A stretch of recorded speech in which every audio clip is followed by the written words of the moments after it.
In the meantime, corruption is an issue that has consistently reared its head in Nigeria's socio-political space for years. It has been blamed for many, if not most, of the country's developmental setbacks. Reacting to the issue, a member representing Oriade State Constituency in the Osun State House of Assembly, Kanmi Ajibola, lamented the huge resources the country has lost to corruption, saying if such monies had been properly utilized, Nigeria would not be struggling with infrastructural deficits. Kanmi Ajibola on Friday disclosed that he has written to the leadership of the National Assembly to demand that death penalty should be made a punishment for corruption.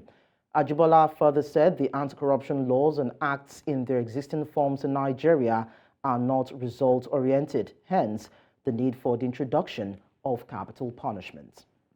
Joining us on the news to discuss this is Suleiman Akonde, who is a political analyst. Thank you so much for joining us on the news. Thank you for having me. Now, a lot of countries have abolished and continuously voted against capital punishment, irrespective of the crime committed. But with the level of monumental fraud and financial impropriety that has characterized Nigeria's public space in recent years, is it high time for such a law to be revisited and reenacted? Good afternoon, viewers. While I agree with the lawmakers that corruption has really done a lot of damage to our development as a nation, I beg to differ that death sentence or such a huge capital punishment should be given to for corrupt practices. It is likened to killing a ant with a sledgehammer.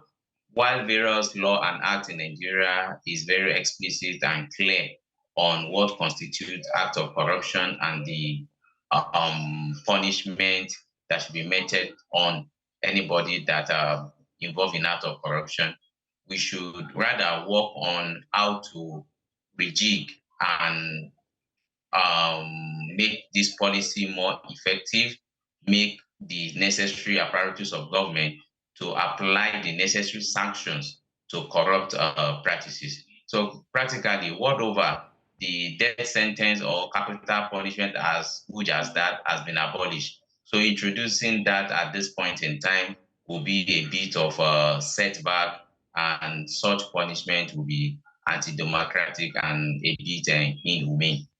But then we've seen this death penalty punishment work in some Asian and Arab countries with corruption incidences rather said to have reduced drastically. So if Nigeria chooses not to go by the way of capital punishments, you've talked about other laws and other policies that can help deal with issues of embezzling public funds by public actors.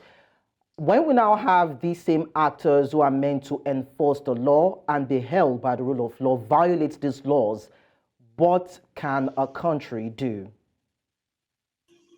Yeah, it is simple. You see, the idea is this: using such excessive punishment on that does not mean corrupt practices should not be dealt with decisively. While personally, I've advocated that why can't we make corruption at least very hard and very impossible to perpetrate? Let's even assume someone stole from the coffers of the state. Why don't we make the process in such a way that that person have nowhere to spend the money? If that person, such people have nowhere to spend the money, I believe corruption will reduce drastically. That is why we need to work on some of these laws and our financial crime act, so that even if you're taking this money, we'll be able to see X, Y, and Z. Oh, Mr. X is working in so place. This is the amount he receives as salary. If he is spending beyond his means, at least you'll be able to explain to us where he's getting the money. So using those excessive law, if you look at, you're giving example of most of this country in Southeast Asia, that has not really reduced corruption in the right sense. Rather, people will perpetrate other form of corruption that we really know aside from the financial corruption. Look at the United States and United Kingdom, for example. Not that corruption don't happen in this place, but those perpetrators of corruption find it hard to spend their loot So when we put our policies in place and we put the right things in place, perpetrators of corruption will become something that people will even be uninterested in. They will not even see it as something that is fashionable to do. I believe there are other ways we can deal with people without giving them a death sentence. To me, giving death sentence of corrupt officials is extreme. We can actually look at other ways of doing the things. So, of course, we have the TSA, we have the whistleblower policy, we also have the EFCC and other anti-graft agencies that we can consider as measures by which we deal with the issue of corruption in the country.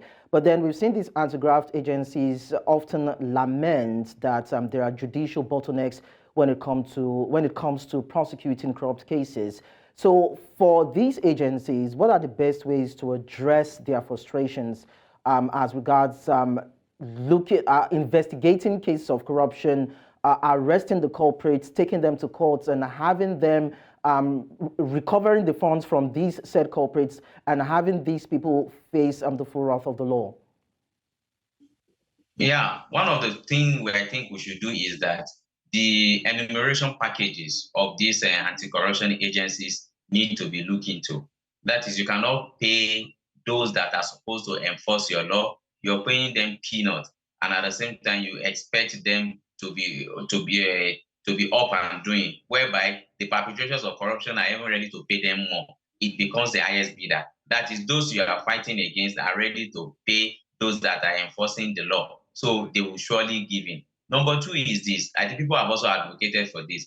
We should create a special court that will try corrupt practices, be it financial corruption or any other corruption. What we see happen in our courts now is that our judges are overwhelmed.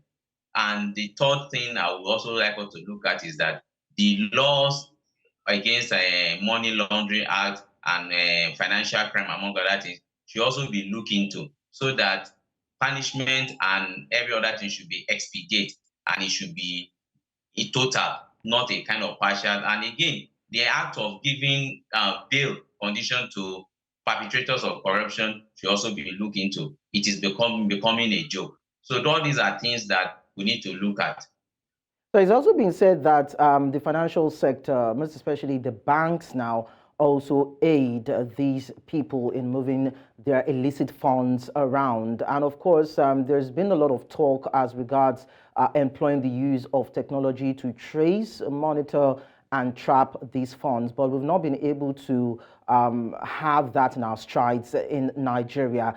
Do you think there are things that can be done by the instrumentation of technology, and of course having these banks also comply with certain rules and regulations that help with dealing with money laundering, terrorism financing, embezzling of funds, round tripping, and all those financial crimes in the country? Yeah, a lot can be done.